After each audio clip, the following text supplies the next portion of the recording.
Muy buenos días, hermanos. Abran sus Biblias, por favor, en Apocalipsis 14, versículos 15 y 16. En esta mañana continuamos en esta segunda parte del capítulo 14, que tiene que ver con el mensaje de los ángeles y ahora la aparición de unos ángeles en el cielo que dan unas órdenes, y son órdenes contundentes relacionadas con algunos eventos que tienen muchísimo que ver con la agricultura y con la producción agrícola en el pueblo de Israel o en el pueblo de Dios en el Antiguo Testamento. El versículo 15 y 16 dice: y del templo salió otro ángel, clamando a gran voz al que estaba sentado sobre la nube: mete tu hoz y ciega, porque la hora de cegar ha llegado, pues la mies de la tierra está madura. Y el que estaba sentado sobre la nube metió su hoz en la tierra, y la tierra fue cegada. En esta mañana vamos a intentar resolver un poco aspectos relacionados con este contenido del versículo 15 y 16 del capítulo 14, y tiene que ver directamente con el texto anterior. El versículo anterior dice: miré y aquí una nube blanca, y sobre la nube uno sentado, semejante al Hijo del Hombre, que tenía en la cabeza una corona de oro y en la mano una hoz aguda. Recuerden, para no perdernos, nosotros estamos estudiando toda la Escritura, pero de manera especial Apocalipsis, bajo un eslogan, que no solamente es un eslogan retórico, sino que es un eslogan práctico, un eslogan hermenéutico, que nos da lo que hemos llamado el polo a tierra, o el hilo conductor para entender la Escritura: Jesucristo, Cordero vencedor. Es decir, Cristo es nuestro hilo hermenéutico. Cristo es nuestra médula espinal para entender el Evangelio, pero no cualquier mensaje sobre Cristo, sino Cristo relacionado directamente con su redención, es decir, con el pacto, con la obra redentiva, con la obra del Calvario, con las promesas mesiánicas y con toda la consumación de la historia de la redención. En ese sentido, la iglesia está presente, porque si Cristo es Cordero vencedor, lo es de su iglesia.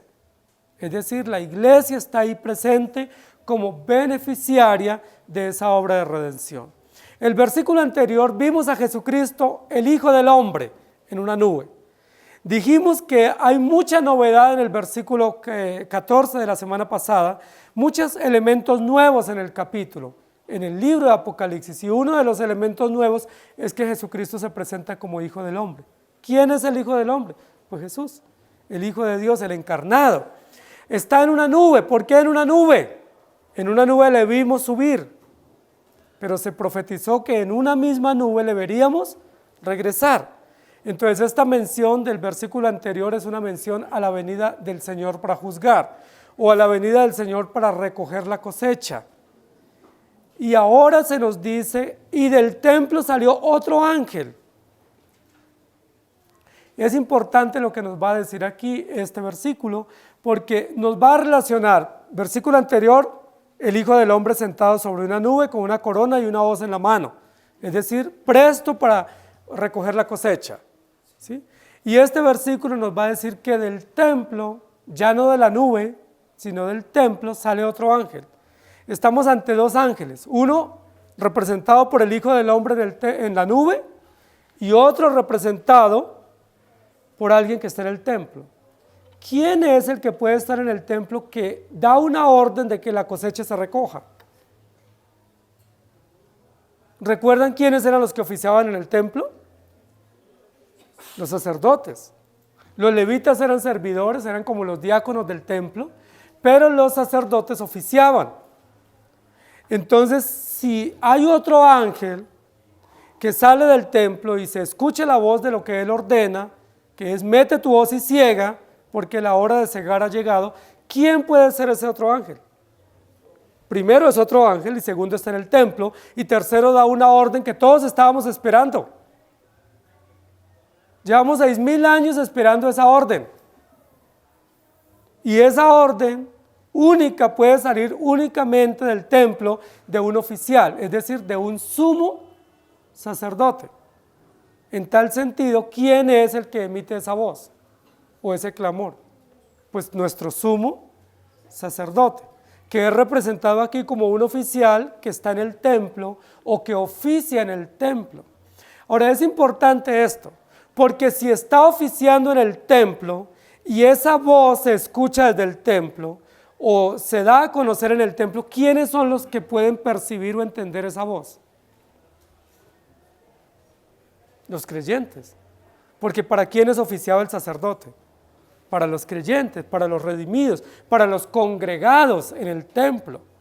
El templo se abría y se reunían los creyentes adultos, especialmente en el Antiguo Testamento, a escuchar las enseñanzas del sacerdote, pero también a participar de los oficios sacerdotales.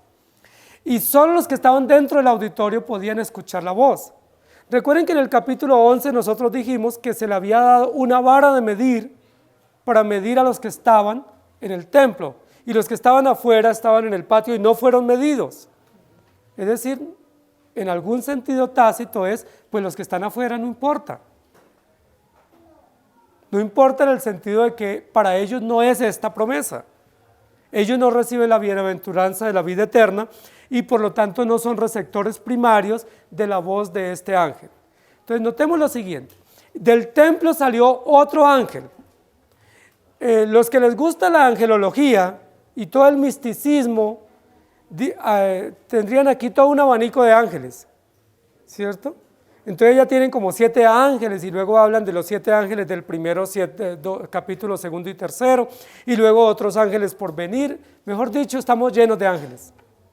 Pero nosotros que estamos trabajando el texto en clave cristológica, no estamos viendo muchos ángeles. Lo que estamos diciendo es, la mayoría de estos ángeles que son mencionados aquí representan a Jesucristo, que es el mensajero, que es el enviado del cielo para revelarnos el evangelio y para cumplir los propósitos redentivos. Entonces tenemos 2 símbolos o 2 figuras con las cuales se relaciona Jesucristo. Primero, como hijo del hombre, y en este texto, como sacerdote. Hijo de hombre encarnado que cumple los oficios del Calvario, y ahora como sacerdote que emite una orden final diciendo la hora de cegar ha llegado, mete la hoz y recoge la cosecha. Esto que vamos a ver hoy es extraordinariamente importante para todos nosotros, pero era muy importante especialmente para los agricultores antiguos y para los agricultores judíos.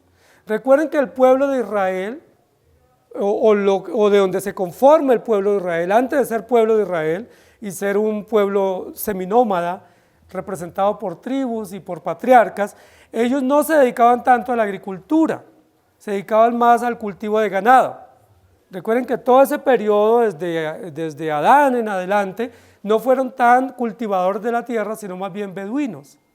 Sí, Abraham, Isaac, Jacob fueron beduinos. Es decir, tenían cabras, tenían ovejas, tenían camellos y cultivaban animales en el campo y los llevaban buscando pastos. Y eso les permitía ser seminómadas, es decir, no establecerse, sino más bien buscar aguas y pastos. Pero una vez el pueblo se establece en la tierra prometida, una de las tareas que ellos se dedicaron a hacer fue la agricultura. Dejaron de ser beduinos por excelencia y se constituyeron en un pueblo agricultor. 3 cultivos principales tenían en la tierra de Israel. ¿Se acuerdan cuáles fueron los 3 cultivos principales? Tenían trigo y cebada, ¿cierto? Que eran los cultivos de grano, los que les permitían pues poner la olla, porque tenían grano, pero tenían otros cultivos que eran cultivos que les permitían celebrar, que eran viñedos. Los viñedos no solamente era para ayudar a acompañar la comida, sino también para celebrar. Eran cultivos relacionados con la fiesta, con la celebración, con el gozo. Sí, el vino aún ahora se asocia con celebración, con alegría, con brindis, con muchas fiestas. Pero también tenían cultivos de aceitunas. Y las aceitunas, o los olivos que cultivaban los hebreos, les servían mucho para no solamente para la salud, sino también para preparar los alimentos y para la iluminación. Entonces, queridos hermanos, aquí estamos ante una de las realidades de producción del pueblo de Israel. Una de las cosas que ellos producían era trigo, cebada y centeno. Eran básicamente los cultivos de grano que ellos producían en la tierra. Trigo, cebada y centeno. y esos eran cultivos rápidos que ellos se habían vuelto especialistas. Gran parte del territorio de la tierra prometida lo ocuparon los hebreos o el pueblo de Israel a cultivar este tipo de semillas. Lo que nos va a decir aquí es que eso era una de las prácticas comunes. Cuando el pueblo de Israel sembraba, tenían que esperar, tenían que hacer una gran inversión en la semilla, limpiando de maleza, cuidándolo de animales que los pudieran dañar y preparando todo para que el día de la cosecha. Los cultivadores o los agricultores tenían que tener mucha paciencia e invertir mucho en ese cultivo y esperar la recolección. Pero una de las notas especiales en la cultura hebrea era la espera del anuncio de la recolección de la cosecha. Se tenía que dar una voz o una orden. Y cuando se daba esa orden es hora de recoger la cosecha. ¿Sí? Ante esa orden, todos los agricultores y los que tenían cultivos tenían que salir a recoger la cosecha. Generalmente la cosecha venía al mismo tiempo. En los meses de marzo y abril venía la primera cosecha del primer grano, que era la cebada, que era el grano de los pobres. Y luego en los 2 meses siguientes venía el otro grano. Y luego en los 2 meses siguientes venía el otro grano. De tal manera que entre marzo y julio básicamente se recogían los 3 granos que cultivaban los hebreos. Era tiempo de cosecha. Y era tan importante ese tiempo que había mucha alegría entre los cultivadores, porque recogían la cosecha. Cuando se recoge cosecha, ¿qué más hay? Pues hay alimento, hay dinero, hay oportunidad de pagar las deudas, hay oportunidad de celebrar, comemos grano fresco y muchas cosas suceden.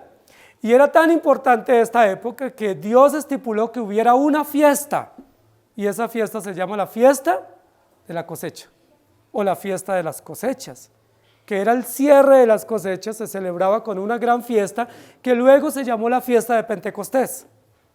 La fiesta de Pentecostés es la misma fiesta de las cosechas. ¿Qué celebraban los hebreos? Dios nos ha dado alimento, Dios nos ha dado tierra para cultivar y nos ha dado semilla para sembrar, y esa semilla ha dado un grano bueno. Y Dios había prometido que a su pueblo les iba a dar al 100 por 1. Es decir, que los cultivos iban a ser generosos y cada uno iba a poder recoger muchísimo para que cumplieran los propósitos. Varios propósitos había en la cosecha. Uno, tener alimento. Ese es un propósito de la cosecha, que el pueblo de Dios tuviera alimento. Dios quiere que tengamos alimento, y un alimento bueno y nutritivo. Dios no quiere que vivamos de migajas. Eso no es un plan de Dios. El plan de Dios para su pueblo es que tengamos buen alimento y comamos bien y comamos sabroso. ¿A cuánto nos encanta comer sabroso? Pues a todos, ¿cierto? Tener buena comida, tener una alacena llena, tener los bolsillos buenos, llenos para poder cumplir nuestras necesidades. Pero el propósito de Dios en la cosecha no solo era alimento, el propósito de Dios también era gratitud.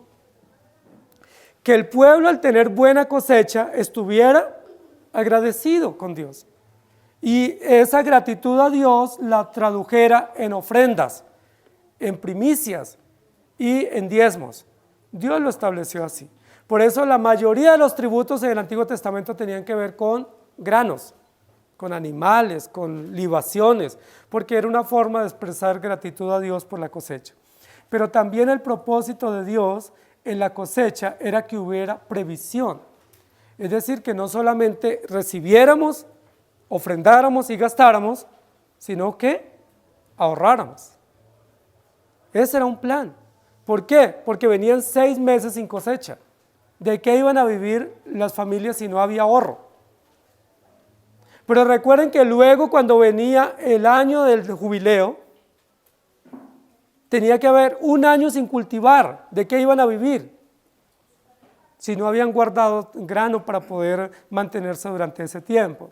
Entonces la cosecha no solamente nos muestra que la tierra es generosa, que la semilla es abundante y que Dios bendice, sino la cosecha nos muestra principios de obligación, gratitud, ofrenda y previsión.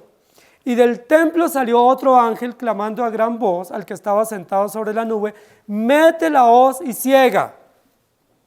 Y hoy vamos a hablar de la siega, pero de la siega con S. es decir, de segar, de recoger, de colectar, de reunir la cosecha. ¿Sí? La siega era una práctica común en el pueblo de Dios y en muchos lugares de la Escritura se nos va a hablar de la siega. La siega tiene que ver con la cosecha. ¿Sí? ¿Qué es segar? Segar es recoger, segar es reunir, segar es cortar para poder tener todo el producto de la cosecha. Entonces la Biblia nos va a hablar mucho de la siega.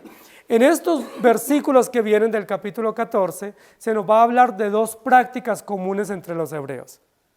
La primera práctica es la siega y la segunda práctica es la vendimia. La siega y la vendimia. La siega era la recolección de todos los granos y la vendimia era la recolección de la uva, ¿sí? O del fruto de la vid. Eran dos cosechas distintas, se daban en épocas distintas e implicaban prácticas distintas. La Biblia va a relacionar la siega y la vendimia en el capítulo 14 y esas dos realidades de la cosecha hebrea nos van a mostrar también realidades del juicio de Dios. En esta oportunidad nos va a hablar de la primera cosecha. La primera cosecha es la cosecha del grano. Si no hay grano, ¿de qué nos sirve tener vino? ¿Qué celebramos si no hay comida? ¿Sí? Por eso Dios estipuló que la tierra primero produjera grano y ese grano se recogiera y hubiera alimento y luego después venía la cosecha o la recolección de la uva. Lo que vamos a presenciar aquí en estos dos versículos es la cosecha de la siega, es decir, la recolección del grano, recolección de granos maduros o granos secos o granos ya listos para consumo. Oí una voz y la voz decía, mete tu hoz y siega. ¿Qué nos está diciendo aquí el texto? Que llegó el momento oportuno o llegó la hora de recoger la cosecha. ¿Por qué es el momento oportuno? Porque el fruto ya está maduro. No se puede recoger un tipo de grano como este si no ha madurado.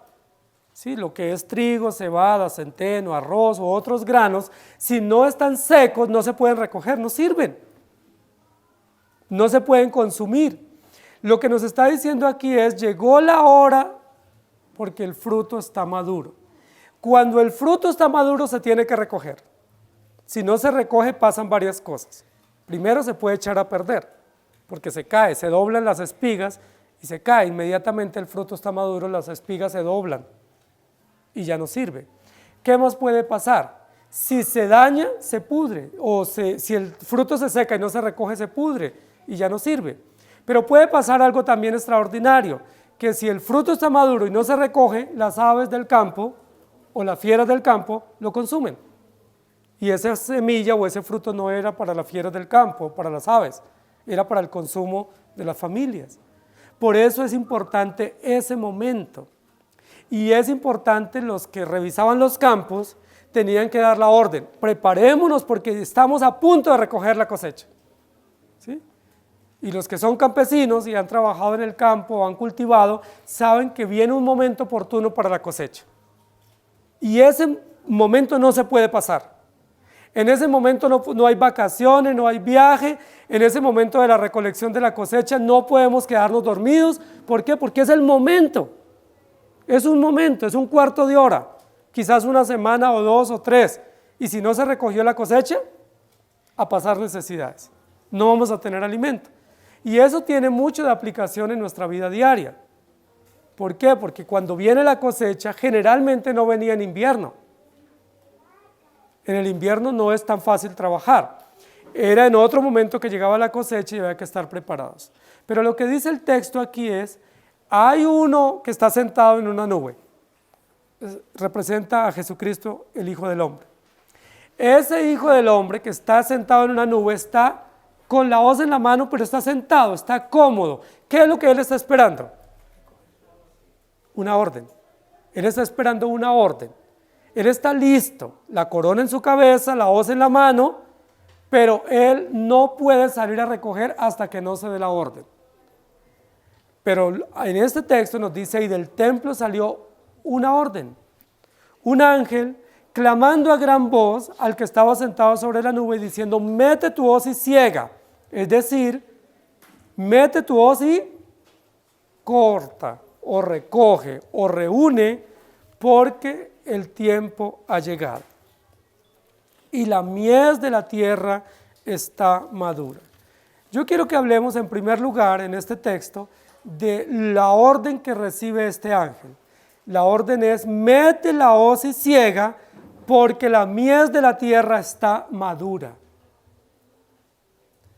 Estamos hablando de una cosecha.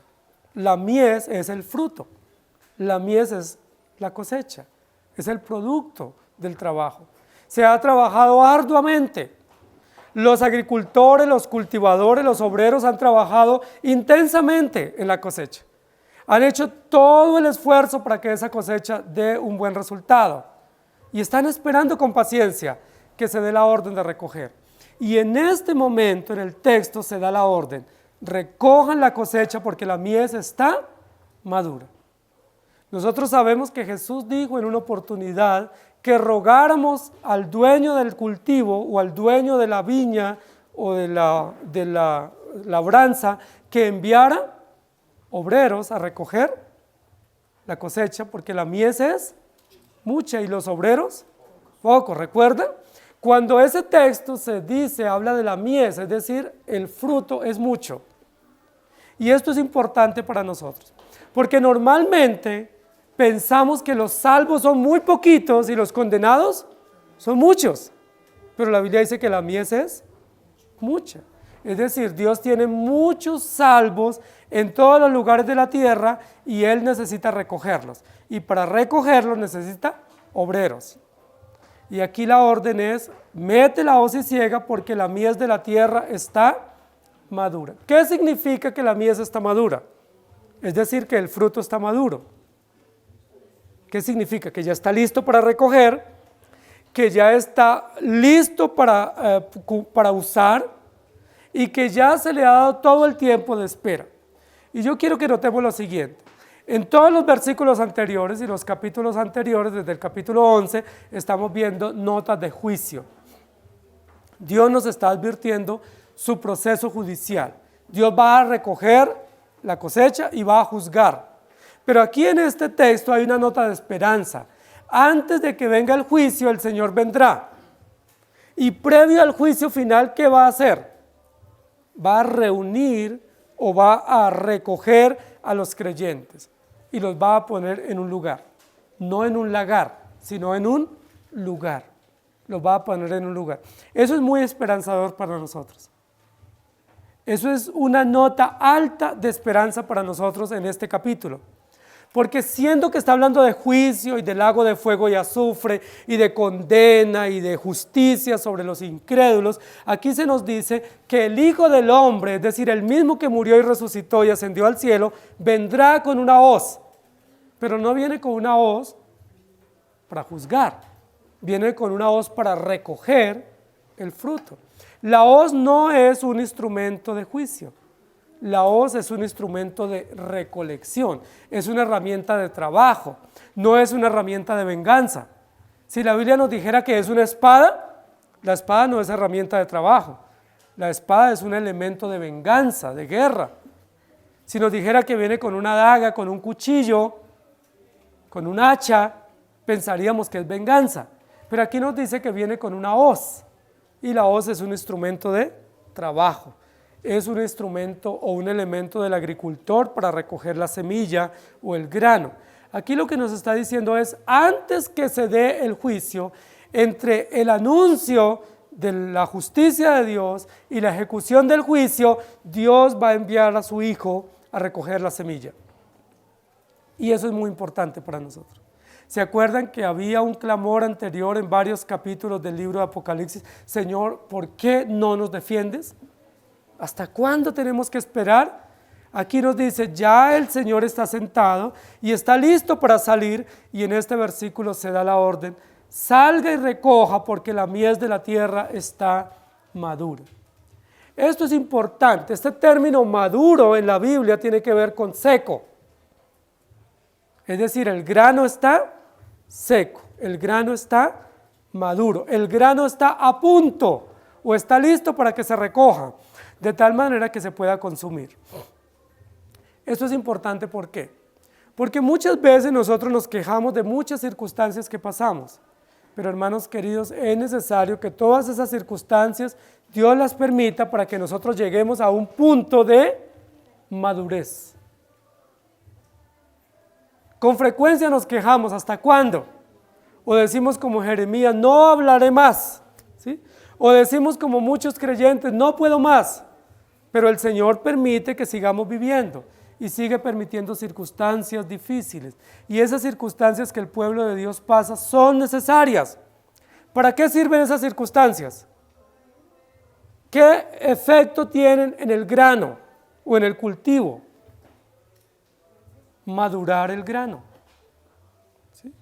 Los que son cultivadores saben que se necesitan soles inclementes para que esos soles ayuden a madurar el grano. Por ejemplo, un cultivo de arroz, si no hay buen sol, ¿qué pasa? Si hay invierno prolongado en ese periodo, se echa a dañar el cultivo, se pierde toda la cosecha. Es mejor que haya mucho sol y drenar la tierra a que haya mucho invierno, porque si hay invierno se daña el cultivo. Y así sucesivamente.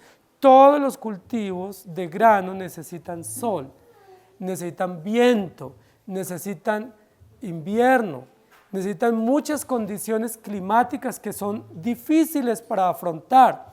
Cuando nosotros pensamos en eso nos sorprendemos, porque como creyentes y como iglesia también necesitamos pasar veranos inclementes, entiendan metafóricamente. Como creyentes y como iglesia también necesitamos pasar a veces vientos inclementes. Como creyentes y como iglesia necesitamos pasar inviernos y a veces inundaciones inclementes. ¿Por qué todo eso es necesario? Para que el grano esté a punto. Si no hubiera verano, vendavales, vientos, tornados, ¿qué pasaría con el grano que es la iglesia o con el grano que es la fe en el creyente? No puede fortalecerse, no puede madurar y posiblemente es un grano vacío, es un grano que no tiene peso, ¿sí? Que es un grano vano. Cuando uno cultiva grano, normalmente se tiene que separar lo que no sirve. Y ese grano vacío o ese grano que no tiene peso, o que no tiene consistencia o que no tiene fuerza, pues toca desecharlo porque no sirve en cualquier tipo de grano. Lo que nos está diciendo aquí es, la mies de la tierra está madura. Es decir, ya soportó el verano, ya soportó los vientos, ya soportó todas las adversidades y esas adversidades han contribuido para que ese grano esté a punto y se deba recoger. Esto es importante, hermanos, porque nosotros quisiéramos muchas veces que la vida cristiana no tuviera adversidades.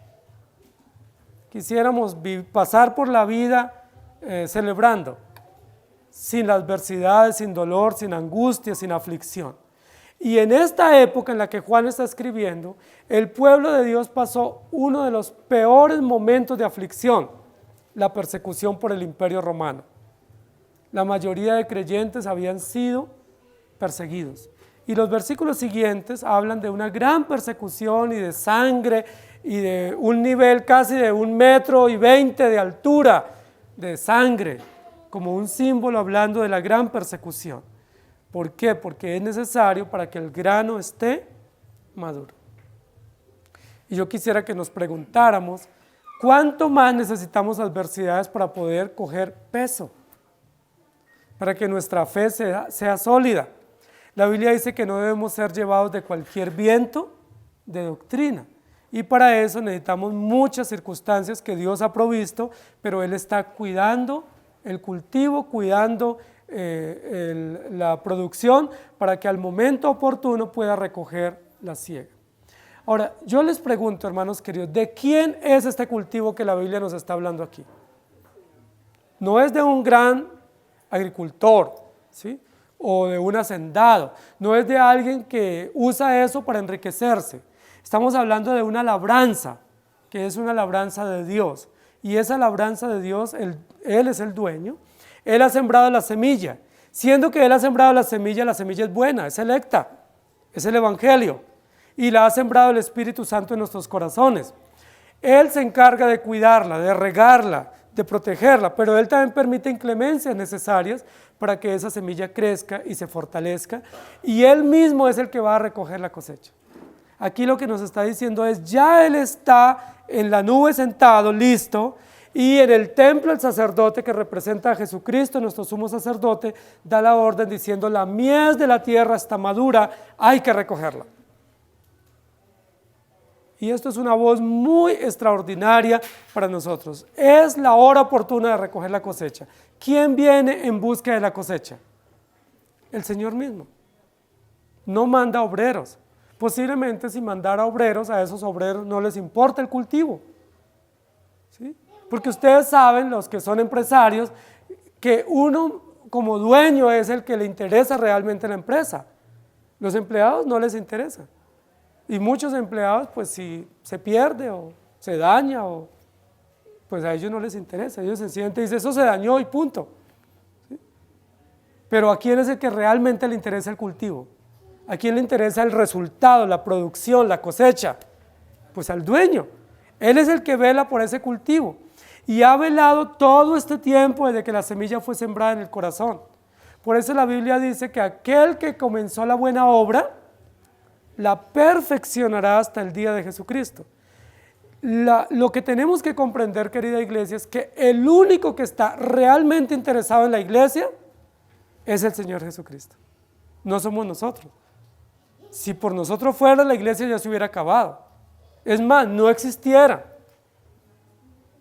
Si dependiera de los ancianos, si dependiera de los pastores, si dependiera de los creyentes, no hubiera iglesia. Pero la iglesia es del Señor. El cultivo es de Él. Él preservó la semilla, la sembró en nuestros corazones y Él va a recoger la cosecha. La mies de la tierra está madura. Es decir, hay cosecha y esa cosecha se va a recoger. No, el anuncio no es se perdió la cosecha, se malogró el fruto. ¿Sí? No, lo sentimos, no hay resultado, pérdida total. Esa no es la voz que se escucha.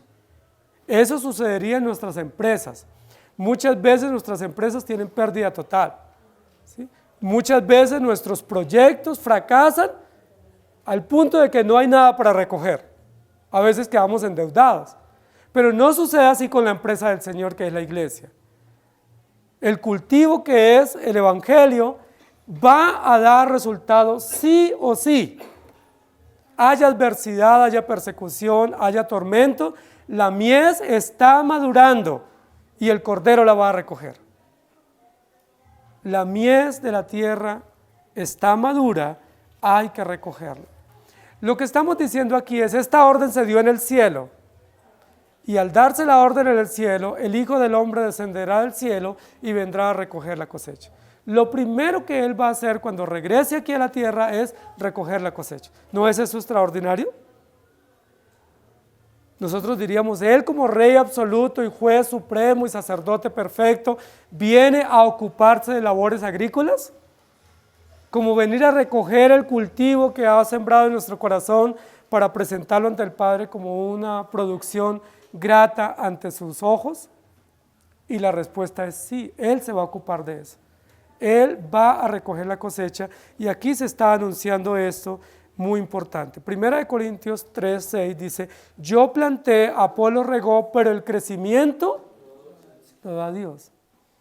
La semilla es el Evangelio. Santiago 5:7 dice, por tanto, hermanos, tened paciencia hasta la venida del Señor. Mirad cómo el labrador espera el precioso fruto de la tierra, aguardando con paciencia hasta que reciba la lluvia temprana y la tardía. Hermanos, Dios está cuidando el cultivo. Su labranza la está cuidando. No somos nosotros los cuidadores de la iglesia. No somos nosotros los guardianes de la iglesia, debemos serlo. Pero realmente quien lo hace con excelencia es el Señor, porque le pertenecemos a Él y Él vendrá por la cosecha. Llegó la hora de recoger. llegó la hora de la cosecha. Ese era uno de los mejores días para el pueblo hebreo, porque cuando hay pan fresco, pues hay alegría en la casa y hay celebración.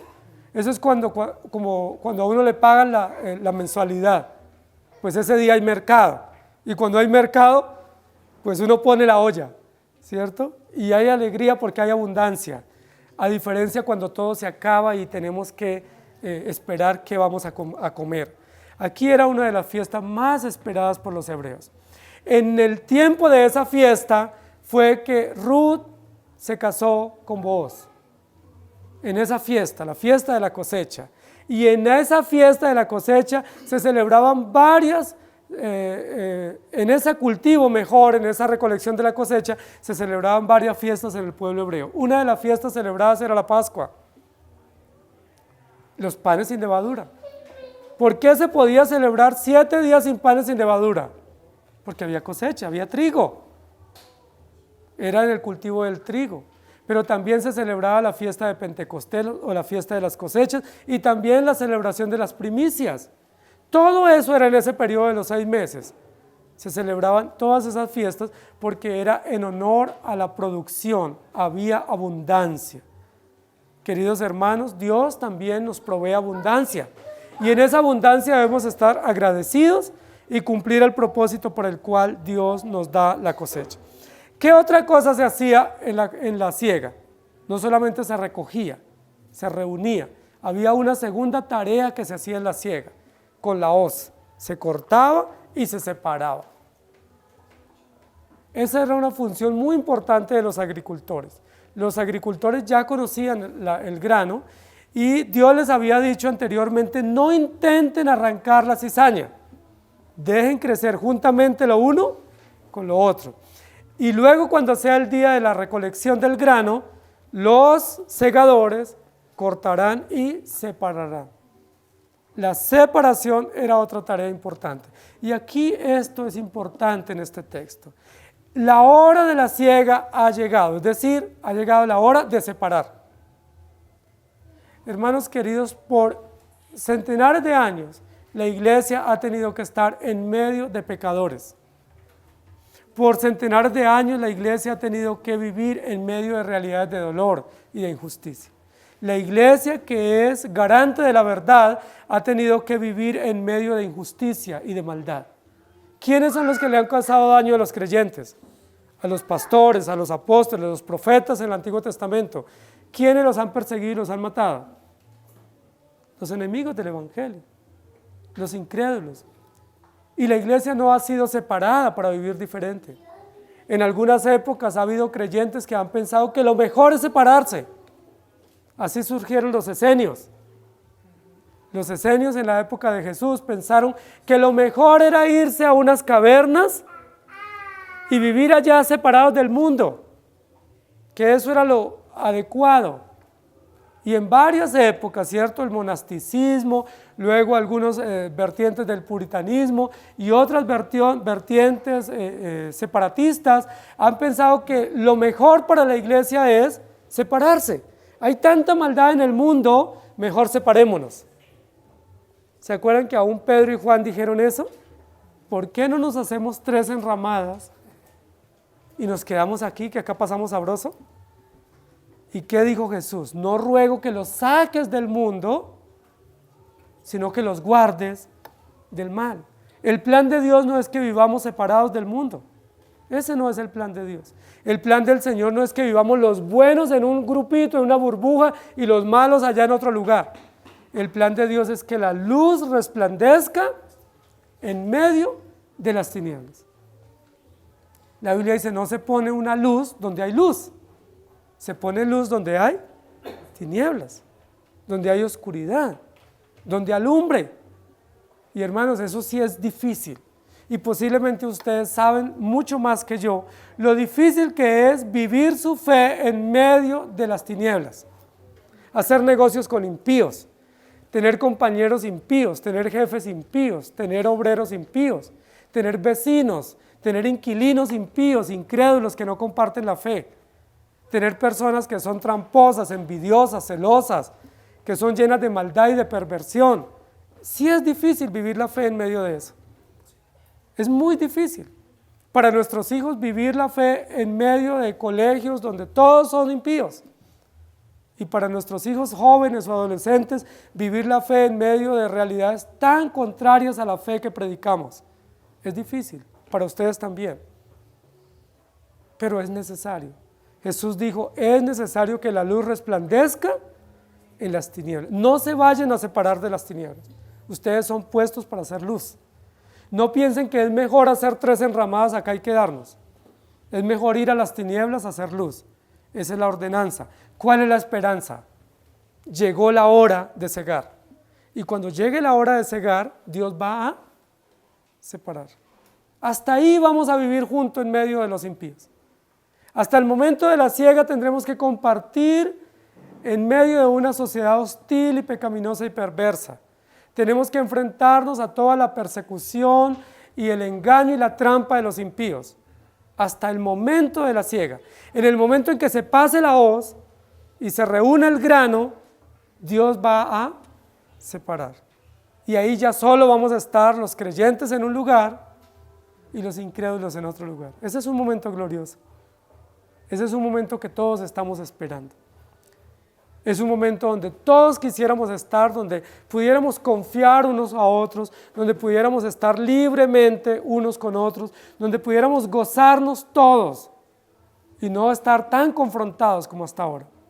Por eso cuando este ángel anuncia y dice, mete tu hoz y ciega, pudiéramos entender, mete tu hoz y separa. Mete la hoz y separa. Ya no van a estar las ovejas junto con los cabros. Ya no va a estar el trigo junto con la cizaña. El trigo estará en un lugar y la cizaña en otro. Las ovejas en un lugar y los cabros en otro lugar. De hecho, la Biblia dice que unos estarán a la derecha y los otros a la izquierda. Entonces la pregunta sería, ¿y hasta cuándo tenemos que compartir con una sociedad tan injusta como la que tenemos? ¿Hasta cuándo tenemos que lidiar con gente impía, cruel, deshonesta, politeísta, pagana? ¿Hasta cuándo? Hasta la hora de la siega. Porque en el momento de la siega, el segador pasará con la hoz y separará. Y en ese momento sabremos quién es trigo y quién es cizaña. No nos corresponde antes. No nos corresponde separar antes. La separación es una tarea extraordinaria que pudiéramos llamar es una tarea de selección. Todos los agricultores saben que tienen que hacerlo y no solo los agricultores. Hoy en día con toda la producción industrial también hay empleados o hay partes o dependencias de la empresa donde lo único que se hace es seleccionar. Seleccionar, separar, clasificar los productos para saber qué categoría tienen o qué nivel tienen y de esa manera depende su valor. ¿Quién es el encargado de la separación de la cosecha? De la selección del grano. ¿Quién es el que dice este es grano de primera? ¿Y quién es el que dice esto es un tamo que arrebata el viento? Esto es vacío, esto no sirve, esto va a ser hollado. ¿Quién es el que hace eso? Nuestro Dios. ¿Ustedes qué les parece si Dios nos hubiera dado a nosotros ese beneficio de separar el grano y de decir quién sirve y quién no sirve? ¿Qué tal que usted tuviera ese encargo? De decir quiénes en la iglesia sirven y quiénes no sirven. Sería terrible, ¿cierto? Porque yo creo que yo soy el único que sirvo acá, pero usted piensa lo mismo y así todos pensamos lo mismo. Terrible, ¿cierto? Sería muy injusto eso y muy perversa la selección porque yo solo dejaría a los que me caen bien o a los que me benefician. Porque yo no soy justo, yo soy injusto, porque yo soy sesgado en mis criterios, porque yo me dejo manipular, pero Dios es justo y Dios conoce el corazón y los motivos. Por eso el único que tiene el derecho de separar el grano de la basura o del cisco o del tamo es el Señor. Eso no nos corresponde a nosotros. Nosotros tenemos que aprender a convivir unos con otros. Y si usted duda de otro hermano, pues ore al Señor por él.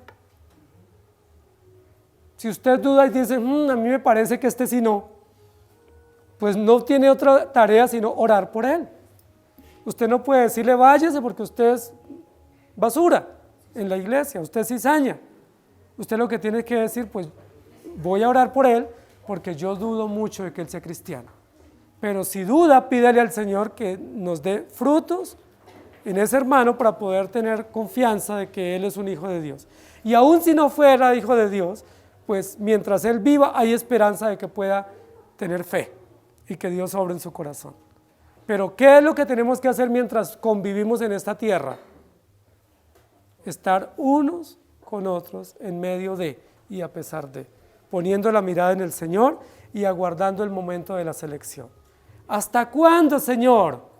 Hasta que este ángel diga, llegó la hora, corta y separa. Cortar y separar es una tarea propia de la siega y es una tarea propia del segador.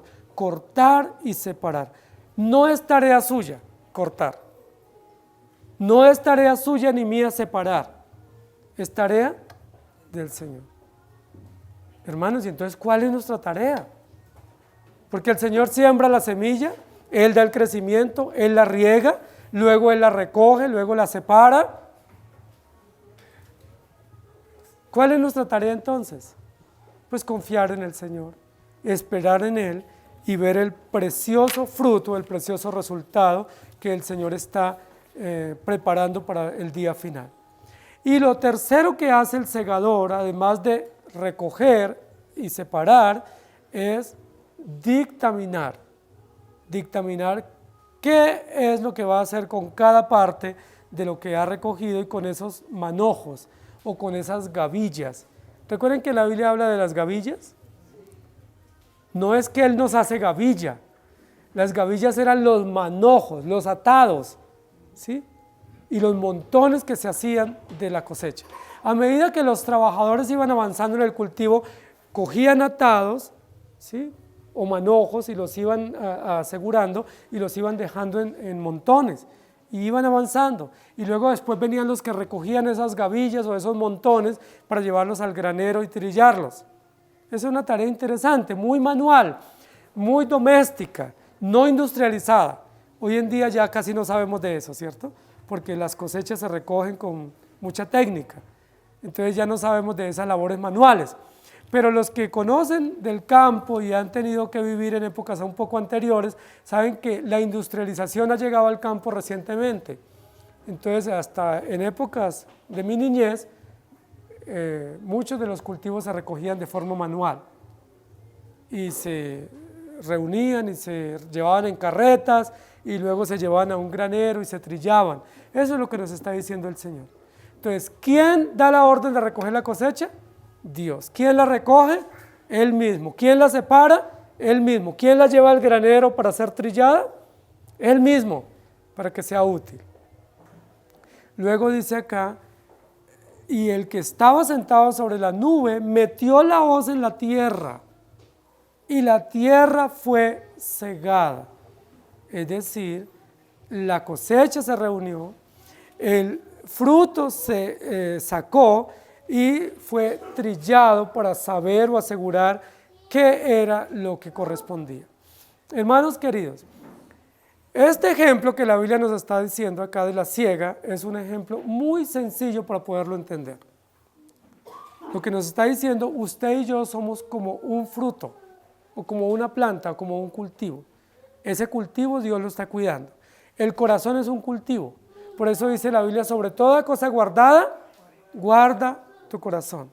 Cultivar es muy importante. Ahora, cultivar es una palabra interesante en nuestro idioma. ¿Qué nos viene a la idea cuando hablamos de cultivar?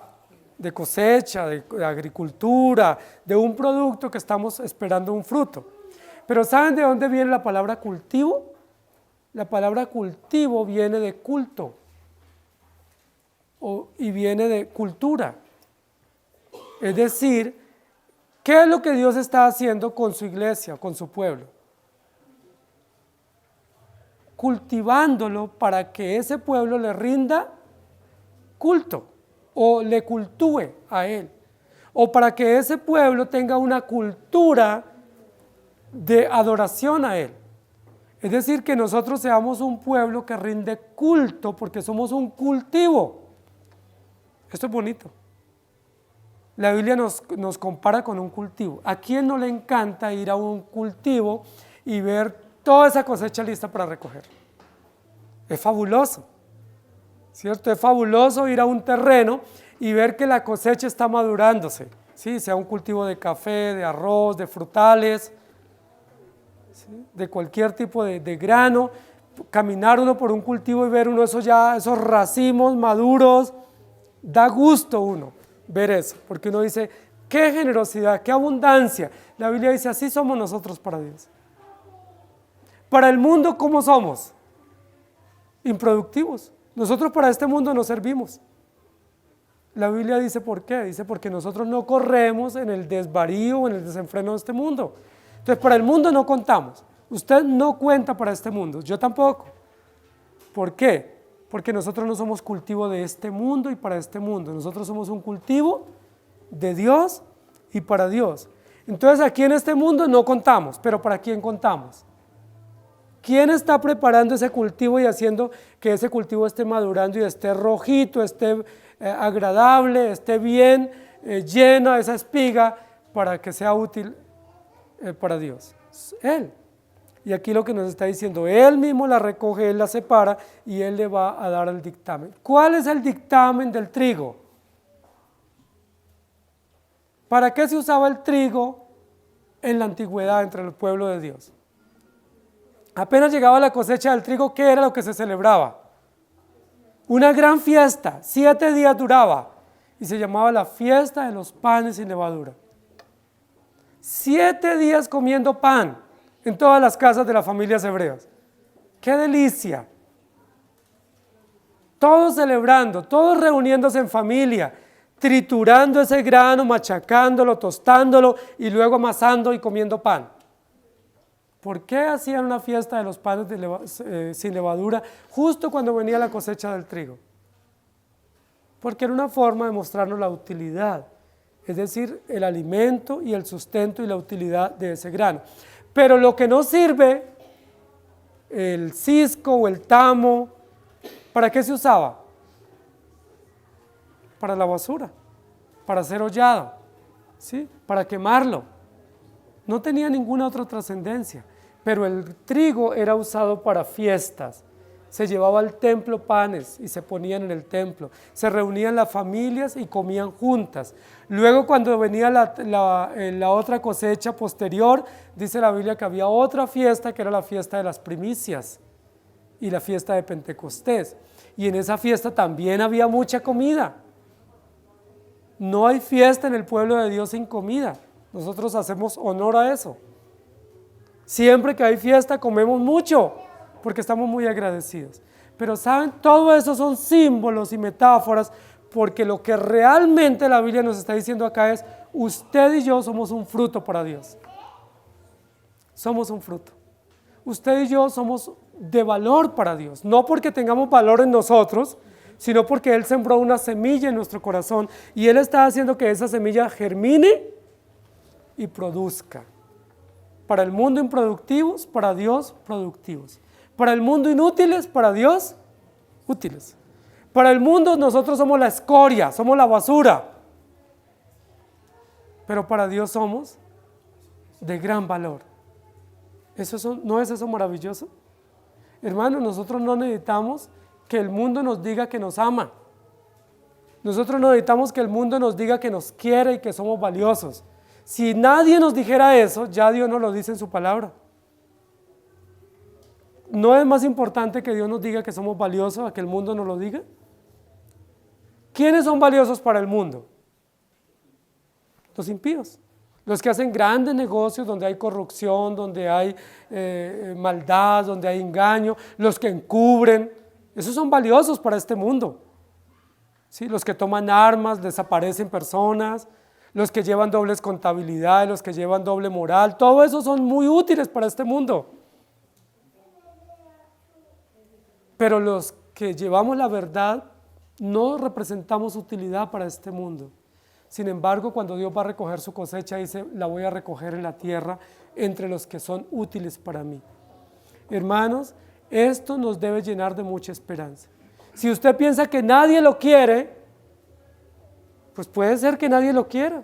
Eso pues es posible. Pero ¿sabe quién lo ama? Lo ama nuestro Señor. Lo ama a punto de dar la vida por usted y por mí. Lo ama tanto que la Biblia dice que su nombre ya está escrito en el libro de la vida. Y lo ama tanto que lo está madurando. Y un día vendrá por usted a recoger ese fruto hermoso y llevarlo a su presencia y darle la utilidad adecuada. ¿Cuál es el veredicto del trigo? A la derecha. Bienvenido, bendito de mi Padre. Es útil para mí. Hermanos, ustedes y yo representamos un granero generoso para Dios. Y eso es muy importante. Por eso debemos amarnos y protegernos mutuamente como creyentes. Por eso no debemos tenernos envidia, porque si usted es grano maduro, el otro que está a su lado también es grano. Y si usted es trigo, el que está a su lado también es trigo.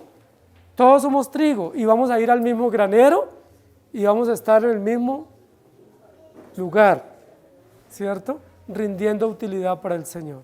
Llegó la hora, dice este ángel, la hora de recoger, la hora de separar y la hora de disfrutar el beneficio de la cosecha. Si usted es trigo, estará en esa recolección. Si no es trigo, espérese un poquito, porque vendrán unas denuncias extraordinarias contra los que no son trigo. Hermano, qué hermosa mañana tenemos hoy para ver que Dios recoge su cosecha. La pregunta es, ¿usted está preparado para ese día? ¿Está preparado para cuando el Señor diga, llegó la hora? Y si llega la hora, Él pasa su hoz y nos corta, pero no de manera judicial, sino nos corta de manera especial, llamándonos a su presencia para estar en su granero, lo cual es importante. No somos una piedra en el zapato, somos grano útil para su reino y para su gloria. Que el Señor nos ayude. Mientras tanto, ¿qué debe hacer la iglesia? Predicar, trabajar, cuidar esa cosecha que es del Señor, no es nuestra, es del Señor. Cuidar la cosecha que es del reino de los cielos, porque todos unos a otros debemos cuidarnos, protegernos y estimularnos, porque el Señor viene. Amado Señor, te damos gracias, porque tú nos estás diciendo que muy pronto, en breve, se escuchará en el espacio, se escuchará en el cielo una orden categórica, una orden final, una orden celestial y sacerdotal. Llegó la hora de la cosecha. Y cuando se llegue esa hora, la mies o el fruto, que son los creyentes de todos los lugares y condiciones, serán reunidos en el granero. ¡Qué hermosa figura! Tú mismo viniendo con la hoz en la mano a recoger el fruto, tú mismo viniendo a recoger, a cortar la cosecha, ponerla en manojos, ponerla en atados, en gavillas, para llevarla al granero y darle utilidad. Señor, todos tus hijos esperamos ese momento, porque aquí realmente, mientras llega esa cosecha, pasamos adversidades inclementes y a veces sentimos que desistimos y que no podemos más, pero tú nos recuerdas que hay que esperar un poco más, que en breve se recogerá la cosecha y cuando tú nos recojas estaremos en tu mano, atados a tus pies, junto a la cruz y listos para ir al granero, para ser útil para ti. Señor, qué hermosa figura. Nosotros somos siervos inútiles, pero por tu gracia somos útiles a ti. Nosotros no representamos nada de nuestras propias fuerzas, porque somos débiles y frágiles, además de eso pecadores. Pero en tus brazos, en tus manos, con tu gracia, con tu evangelio, somos de gran valor y de gran estima para ti. Somos muy valiosos para ti. Por eso no tenemos por qué revolcarnos en el mundo que no tiene valor, sino más bien invertirnos en tu reino, porque en tu reino somos útiles, somos admirados y somos engalanados con gracia y con gloria por ti mismo. Gracias por nuestros hijos, por nuestros jóvenes. Ayúdanos a nosotros como adultos a enseñarles a nuestros hijos y jóvenes el valor del Evangelio. Y por favor, tú mismo, Señor, siembra en sus corazones, si así te place, la fe, la semilla de la fe en sus conciencias, para que ellos te teman y vivan para ti, para que no se revuelquen en el lodo cenagoso del pecado, sino para que ellos vivan para ti como grano especial, como semilla selecta para ti, para tu gloria y para tu alabanza. Y aun si ellos se llegan a revolcar en algún periodo de sus vidas en el lodo del pecado, por favor, ten misericordia. Sácalos de allí, Señor. Lávalos, límpialos y haz de ellos vasijas en tus manos para tu gloria. Por favor, cuida nuestra iglesia, Señor, para que siga preparándose para ese día final, cuando se dé la orden de cortar el grano maduro y de ser puesto en el granero. Te lo pedimos en el nombre de Jesús. Amén. Que el Señor les bendiga, iglesia.